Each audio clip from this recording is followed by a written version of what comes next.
The Reichstag is the heart of Germany's government. It's where the Bundestag, the lower house of Germany's parliament, meets to govern the nation, similar to the U.S. House of Representatives. Look above the door to see the promise they carved into the facade, dem deutschen Volk, to the German people. After the war, Berlin was divided into East and West. The Berlin Wall ran right behind the Reichstag. At the end of World War II, Hitler was defeated, and the city was bombed and essentially destroyed. That's a theme we'll encounter time and again on this walk.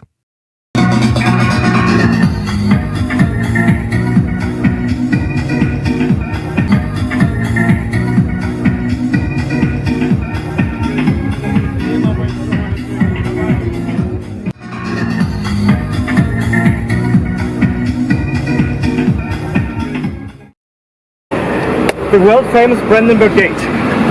What is it all about? Well, the Brandenburg Gate. The Brandenburg Gate is a massive, classical-looking monument crowned with a 4-horse chariot. It's the grandest and last survivor of the 14 gates in Berlin's Old City Wall. This one led to the neighboring city of Brandenburg. The gate was the symbol of Prussian-controlled Berlin. The majestic chariot on top is driven by the Goddess of Peace. When Napoleon conquered Prussia in 1806, he took this statue back with him to the Louvre in Paris. Then, after the Prussians defeated Napoleon, they got it back. That was in 1813. And the Goddess of Peace was renamed the Goddess of Victory. These days, the Brandenburg Gate is arguably the symbol of Berlin. From 1961 to 1989, the Brandenburg Gate was the symbolic dividing point between East and West Berlin.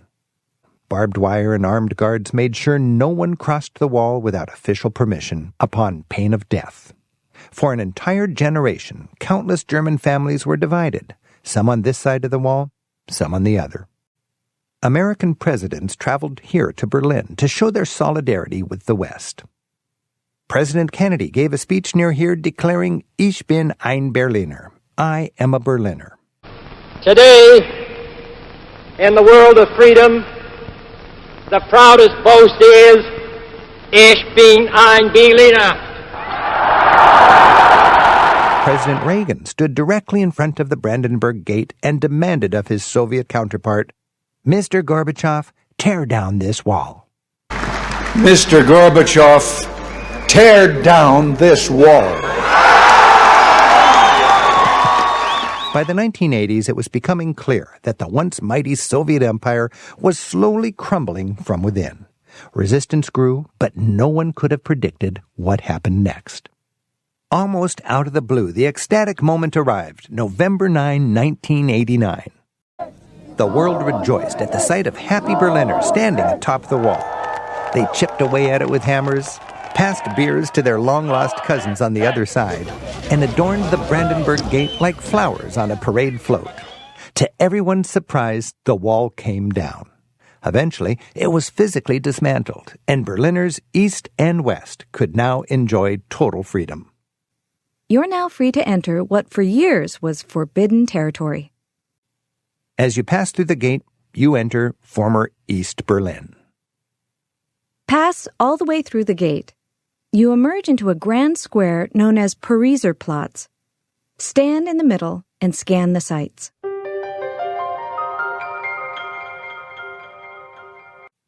The square was once filled with important governmental buildings, but all were bombed to smithereens in World War II.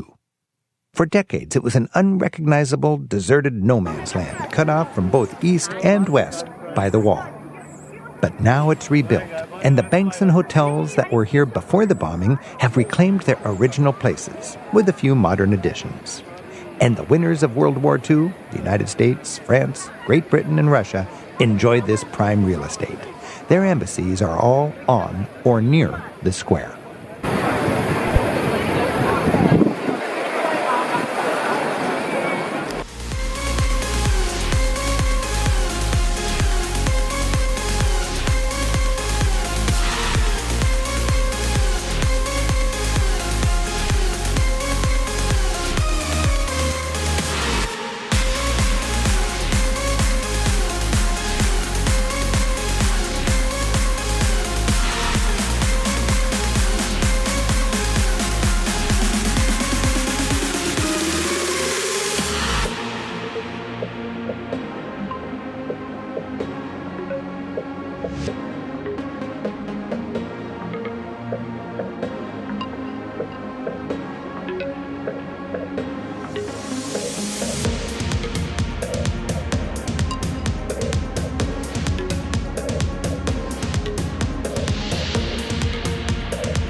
Thanks, Auf Wiedersehen! and goodbye for now.